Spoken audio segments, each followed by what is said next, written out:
Kalau lewat Merawan, fokus, kata salah satu senior.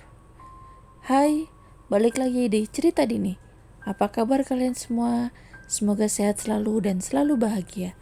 Kali ini aku akan membawakan cerita horor tentang terowongan kereta di sebuah daerah di Jember, terowongan kereta Merawan. Oke, gak usah lama-lama, mari kita dengarkan ceritanya bersama-sama. Kalau kamu mendengarkan cerita ini, aku ingin kamu tahu satu hal sejak awal.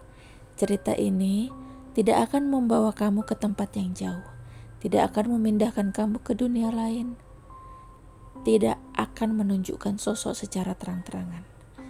Cerita ini hanya akan menarik kamu perlahan, seperti seseorang yang berdiri di belakangmu, tidak menyentuh, tidak berbicara, hanya cukup dekat untuk membuatmu sadar bahwa kamu tidak sendirian.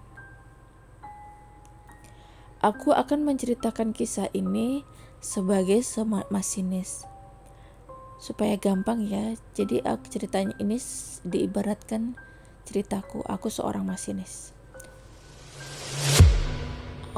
Masinis, orang yang pekerjaannya membawa ratusan nyawa melewati jalur yang sama setiap hari, setiap malam. Namaku tidak penting, wajahku tidak penting, yang penting adalah jalur yang kulewati dan satu terowongan yang sampai hari ini masih sering hadir di mimpiku. Namanya terowongan Merawan, terletak di wilayah Jember, Jawa Timur.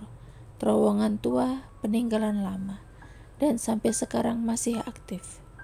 Bagi penumpang, Merawan hanyalah bagian gelap yang dilewati beberapa menit. Bagi kami yang bekerja di depan, Merawan adalah tempat di mana waktu terasa melambat dan pikiran mulai mendengar hal-hal yang seharusnya tidak ada. Pertama kali aku mendengar nama Merawan bukan dari buku panduan, bukan dari briefing resmi. Aku mendengarnya dari obrolan pelang di ruang istirahat masinis. Nada suara mereka berubah setiap kali nama itu disebut. Bukan takut, lebih ke perasaan berat. Kalau lewat Merawan, fokus, kata salah satu senior. Tidak ada penjelasan, tidak ada cerita lanjut. Waktu itu aku masih baru. Aku pikir semua terowongan sama, gelap, panjang, lalu selesai. Aku belum tahu bahwa Merawan bukan soal gelapnya. Siang hari, matahari terang, kereta berjalan normal. Mulut terowongan terlihat jelas. Dindingnya basah, ada lumut, ada retakan. Tidak ada rasa aneh, tidak ada suara ganjil. Tapi di tengah terowongan, aku memperhatikan sesuatu yang kecil. Lampu depan kereta tidak pernah benar-benar menerangi bagian itu. Bukan karena rusak, bukan karena redup. Seperti ada bagian yang menolak cahaya. Aku tidak memikirkan itu lama-lama. Kereta keluar, selesai. Aku tidak tahu saat itu. Merawan tidak pernah memperkenalkan dirinya di pertemuan pertama. Beberapa hari kemudian, aku mendapat jadwal malam. Pukul 2 lewat, waktu yang aneh. Tubuh masih hidup, pikiran setengah kosong.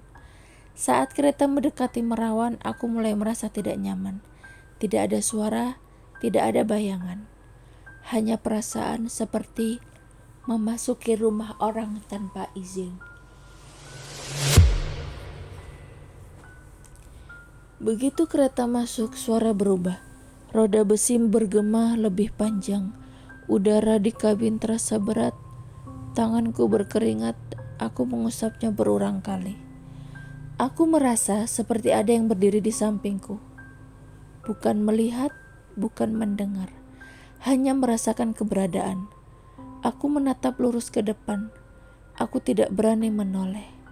Dan perasaan itu baru hilang setelah kereta keluar dari terowongan.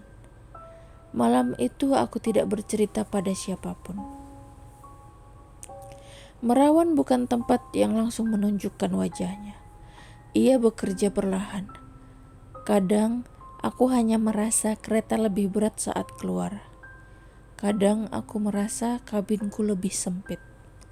Kadang aku merasa ada bau lembab yang tidak biasa.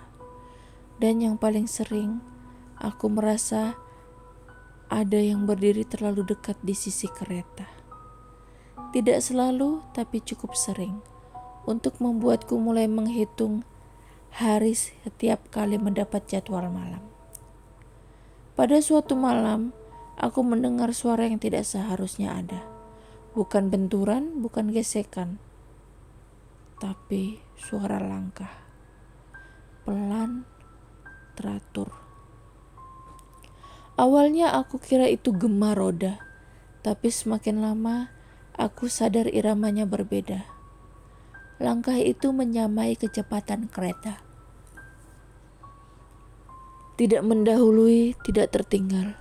Seolah-olah tahu kemana kereta akan bergerak. Aku menelan ludah, tanganku gemetar. Dan saat itulah aku teringat satu larangan yang dulu hanya terdengar seperti candaan. Kalau merasa ada yang ikut, jangan menoleh. Aku bertahan beberapa detik, lalu beberapa detik lagi. Dan akhirnya aku menoleh. Yang pertama kulihat bukan wajah, tapi tinggi. Sosok itu terlalu tinggi untuk berdiri di sisi rel. Tubuhnya tegak, diam. Kakinya, aku tidak yakin menyentuh tanah. Wajahnya samar, bukan gelap, bukan jelas, tapi tidak ingin dikenali. Dan yang paling membuatku dingin, sosok itu tidak berjalan. Ia meluncur, tanpa nafas, tanpa suara. Aku ingin berteriak, suaraku tidak keluar. Aku ingin menutup mata, tubuhku kaku. Aku menoleh kembali ke depan dan tidak pernah berani melihat lagi. Setelah keluar terowongan, kereta keluar dari Merawan. Secara teknis semua normal, tapi aku tahu sesuatu berubah. Aku merasa kabinku tidak kosong. Aku menghitung penumpang sesuai. Aku mengecek instrumen normal. Tapi perasaan itu tetap ada. Seperti ada sesuatu yang tidak perlu dihitung karena tidak ingin terlihat.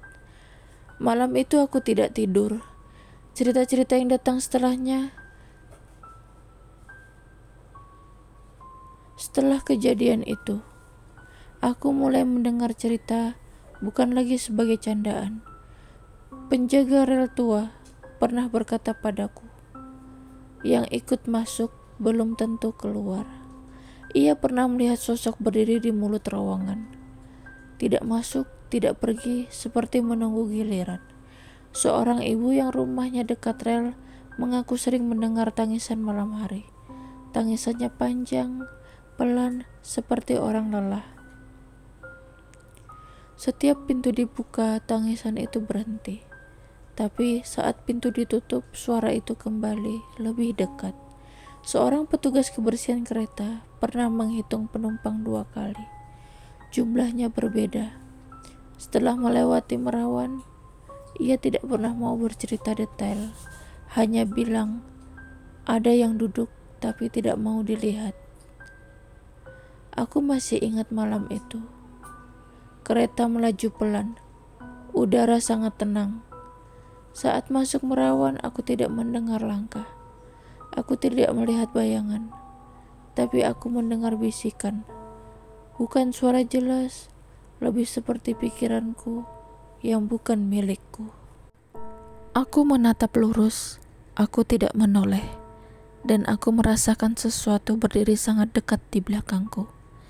Tidak menyentuh, hanya cukup dekat untuk membuat napasku tidak beraturan.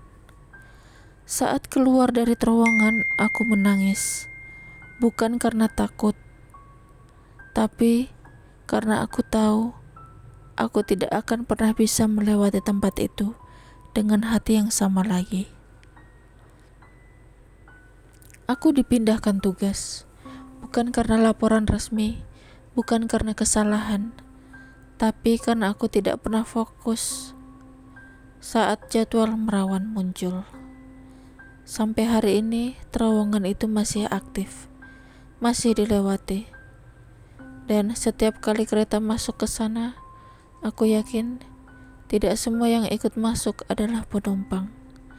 Kalau suatu hari kamu melewati terowongan Merawan dan kamu merasa kereta berjalan terlalu pelan, jangan menoleh, jangan memanggil siapapun.